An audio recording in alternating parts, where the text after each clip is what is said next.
Hi friends, today we're going to do my less than 10-minute writing exercise that will improve your writing by expanding your vocabulary.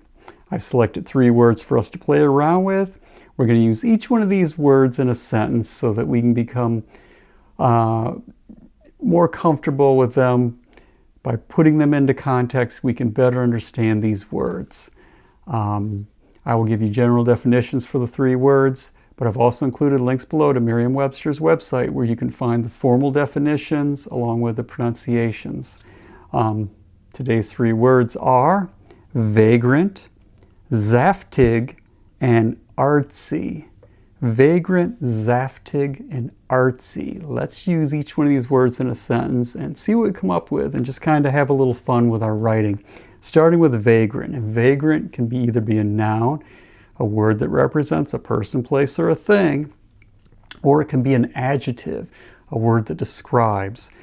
And vagrant means, and it's kind of a disparaging word, it means someone who wanders without means of support, or it's almost like someone who's homeless, doesn't have any money to support themselves, but yet at the same time they wander from place to place.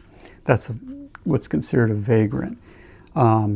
Let's use vagrant as a noun.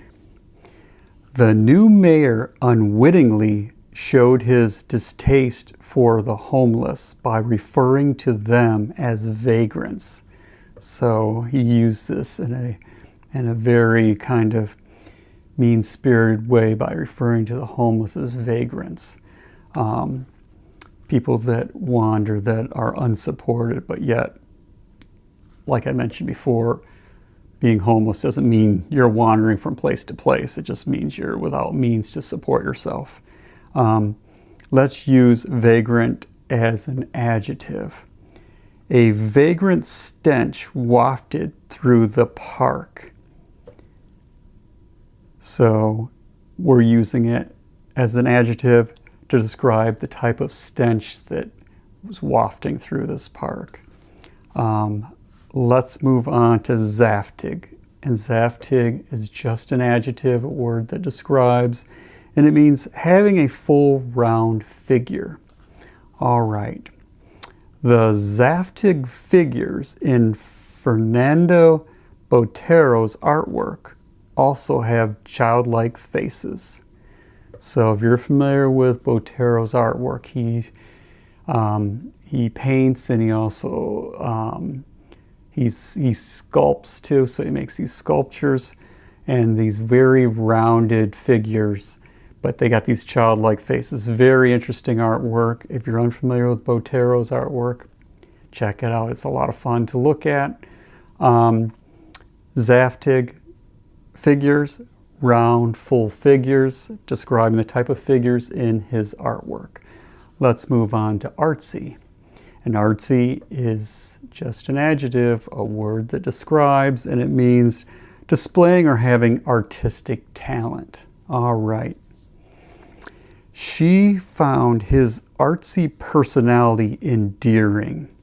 So this girl or woman liked this guy's kind of artsy personality, his artistic kind of personality. I don't know what that would look like. I guess you could imagine something of how this person is looking or whatever, but she found it endearing, his artsy personality. Anyway, 3 wonderful, interesting words: vagrant, zaftig, artsy. If you're unfamiliar with these words, play around with them with your writing and kind of have a little fun with them, and make them part of you so that they're accessible to you when you write. If you enjoyed this writing exercise, please like and subscribe. Thank you for watching. I hope you have a wonderful rest of your day. Happy writing.